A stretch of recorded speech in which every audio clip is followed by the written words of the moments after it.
Oke, bismillahirrahmanirrahim. Assalamualaikum warahmatullahi taala wabarakatuh. Oke, mungkin ini pertanyaan atau pernyataan saya nggak tahu. Yang jelas NU didirikan awalnya karena Komite Hijaz. Dan ini pas seabad NU didirikan. Biasanya setiap 100 tahun sekali kan ada perubahan atau apalah namanya. Dan memang awalnya kan penistaan mau menggusur apa meratakan makam Nabi. Wahabi kan begitu gampangnya lah. Apakah Ba'alawi lebih parah daripada Wahabi karena memalsukan hadis, memalsukan nasab, sejarah dan lain sebagainya? Apakah perlu ada komite selanjutnya yaitu komite Hasimiyah? Karena ini lebih bahaya mungkin daripada komite awal NU didirikan adanya Wahabi. Nah, saya mau bertanya pada Mas Syekh di depan semua, apakah ini pas 100 tahun setiap 100 tahun ada perubahan? Kiai Imad, Kiai Sarif dan Gus Fuad dan lain-lain sebagai pemimpin mujadid baru di Nahdlatul Ulama, gitu aja. Baik, langsung ditanggapi dari Kiai Imad.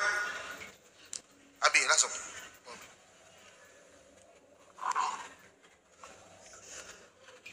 Sebenarnya apa yang ada di pikiran kita ini sangat sederhana lah, bahwa Jadi kurang jelas,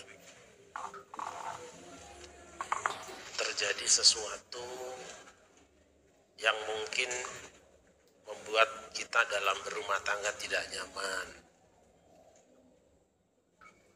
Meskipun barangkali setiap usaha dari anak-anak bangsa atau warga-warga umat Islam itu memiliki keserupaan sasaran, yaitu memulihkan sesuatu kepada yang memang seharusnya.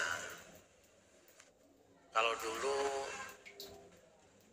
Mbah Hasyim Asy'ari mengutus bahwa Hasbullah atau Komite Hijaz itu karena ada ibadah Ahlus Sunnah wal Jamaah yang terasa terganggu atau adanya upaya diduga penghancuran situs atau pengrusakan sejarah, sehingga tampillah beliau-beliau dan alhamdulillah berhasil. Apa yang dilakukan oleh Pada Suka dan sahabat-sahabat kita ini semua, termasuk Bang Pakandaan Hargonggong ini, Masya Allah, adalah untuk memulihkan kembali yang memang seharusnya. Di sana sini ada pembelokan sejarah, di sana sini ada klaim yang memang tidak sebenarnya, maka yang kita lakukan juga insya Allah cuma itu. Yang penting segala sesuatu sudah ditaruh di tempatnya. Nah, tinggal Gus Irfan juga teman-teman yang lain memaknainya lah. Kami tidak lebih dari itu, karena melihat sesuatu maka kami perlu mengundang para ahli dan teman-teman kita semua untuk berbicara, tidak untuk merendahkan siapapun, tapi meletakkan segala sesuatu pada tempatnya. Terima kasih. Kita ada di Indonesia, keniscayaan yang sudah kita rasakan adalah keberagaman. Indonesia terdiri dari berbagai macam suku bangsa, dan setiap kita harus memiliki kesadaran itu. Umat Islam sebagai mayoritas terbesar bangsa ini harus memiliki komitmen terhadap melindungi yang minoritas.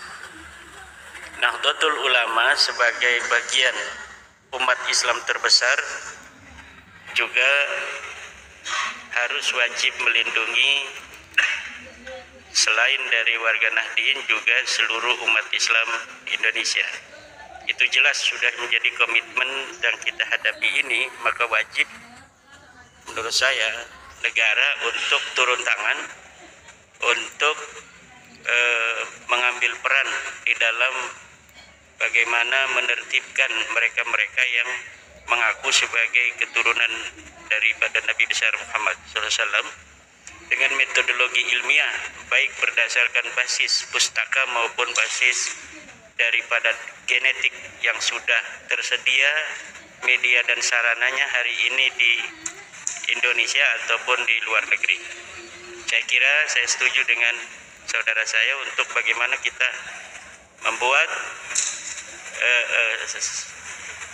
sebuah komite ya atau apapun namanya untuk kita bersama-sama bangsa Indonesia menjaga